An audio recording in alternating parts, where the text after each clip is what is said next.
ICC T20 ലോകകപ്പിൽ Indian കുപ്പായത്തിലെ ഹീറോയിസത്തിന് ശേഷം Malayali super താരം സഞ്ജു വീണ്ടും കളിക്കളത്തിലേക്ക്. ലോകകപ്പിൽ പ്ലെയർ ഓഫ് ദ ടൂർണമെന്റായി തിരഞ്ഞെടുക്കപ്പെട്ടതിനു ശേഷം അദ്ദേഹം ഇതുവരെ ഇന്ത്യക്കായി കളിച്ചിട്ടില്ല. അതിനാൽ തന്നെ സഞ്ജുവിന്റെ അടുത്ത പ്രകടനത്തിനായി ആരാധകർ വലിയ പ്രതീക്ഷയോടെയാണ് കാത്തിരിക്കുന്നത്. ഇന്ത്യ നാഷണൽ ക്രിക്കറ്റ് ടീം ഈ മാസം അവസാനത്തോടെ നടത്തുന്ന അയർലൻഡ് മത്സരത്തിനാണ് സഞ്ജു വീണ്ടും ഇന്ത്യൻ ജേഴ്സി അണിയുക. പുതിയ ക്യാപ്റ്റനായ ശ്രേയസ് അയ്യരുടെ നേതൃത്വത്തിൽ ഇന്ത്യ 2 T20 മത്സരങ്ങളാണ് അയർലൻഡിൽ കളിക്കുക. ജൂൺ 26-28 തീയതികളിലാണ് മത്സരങ്ങൾ നടക്കുന്നത്. നിലവിൽ മത്സരങ്ങളൊന്നുമില്ലാതെ ബ്രേക്കിലായിരുന്നെങ്കിലും അയർലൻഡ് മത്സരത്തിനായുള്ള തയ്യാറെടുപ്പുകൾ സഞ്ജു ആരംഭിച്ചു കഴിഞ്ഞു. അതിന്റെ വീഡിയോയും ചിത്രങ്ങളും ഇപ്പോൾ സോഷ്യൽ മീഡിയയിൽ വൈറലായി മാറിയിരിക്കുകയാണ്. പ്രധാന ടൂർണമെന്റുകൾക്കും പരമ്പരകൾക്കും മുമ്പ് UAEയിൽ പ്രത്യേക ബാറ്റിംഗ് പരിശീലനം നടത്തുന്നത് സഞ്ജുവിന്റെ പതിവാണ്. T20 ലോകകപ്പ് ഉൾപ്പെടെയുള്ള പ്രധാന മത്സരങ്ങൾക്ക് മുമ്പും അദ്ദേഹം അവിടെ പരിശീലനം നടത്തിയിരുന്നു.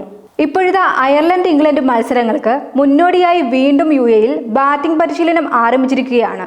UAEയിലെ പ്രൊഫഷണൽ ക്രിക്കറ്ററും ഫാസ്റ്റ് ബൗളറുമായ ബ്രാർ അഹമ്മദ് ദവാർക്കെതിരെ സഞ്ജു നെറ്റ്സിൽ ബാറ്റ് ചെയ്യുന്ന ദൃശ്യങ്ങളാണ് പുറത്തു വന്നിരിക്കുന്നത്.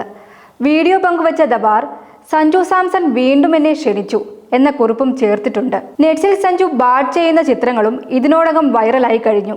IPLന് ശേഷമുള്ള ചെറിയ ഇടവേള തന്റെ ഫോമിനെ ബാധിക്കാതിരിക്കാനാണ് സഞ്ജു ഇത്രയും നേരത്തെ തന്നെ പരിശീലനം ആരംഭിച്ചിരിക്കുന്നത്. കഴിഞ്ഞ സീസണിൽ ചെന്നൈ സൂപ്പർ കിങ്സിനായി കളിച്ച ശേഷമാണ് അദ്ദേഹം ഇപ്പോൾ ദേശീയ ടീമിലേക്ക് മടങ്ങിയെത്താൻ ഒരുങ്ങുന്നത്. അതേസമയം അയർലൻഡ് മത്സരത്തിൽ സഞ്ജുവിന് ഓപ്പണറായി തുടരുമോ എന്നതാണ് ആരാധകർ ഉറ്റുനോക്കുന്ന മറ്റൊരു ചോദ്യം. സഞ്ജുവിനും അഭിഷേക് ശർമ്മയ്ക്കും പുറമെ കൗമാര സെൻസേഷനായ വൈഭവ് സൂര്യവംശിയും ഓപ്പണർമാരുടെ പട്ടികയിലുണ്ട്. 15 വയസ്സുകാരനായ വൈഭവ് ആദ്യമായാണ് ദേശീയ ടീമിലേക്ക് വിളിക്കപ്പെടുന്നത്. IPLലെ മിന്നും പ്രകടനമാണ് അദ്ദേഹത്തിന് ഇന്ത്യൻ ടീമിലേക്കുള്ള വഴി തുറന്നത്. വൈഭവ് പ്ലേയിങ് 11-ൽ അവസരം നേടിയാൽ ഓപ്പണിംഗ് സ്ലോട്ടിൽ കടുത്ത മത്സരമുണ്ടാകും. അഭിഷേക് ശർമ്മ സ്വാഭാവിക ഓപ്പണർ ആയതിനാൽ ടീമിന്റെ കോമ്പിനേഷനെ ആശ്രയിച്ച് സഞ്ജുവിന് ബാറ്റിംഗ് സ്ഥാനത്തിൽ മാറ്റം വരാനോ മറ്റൊരു റോളിലേക്ക് മാറാനോ സാധ്യതയുണ്ട്.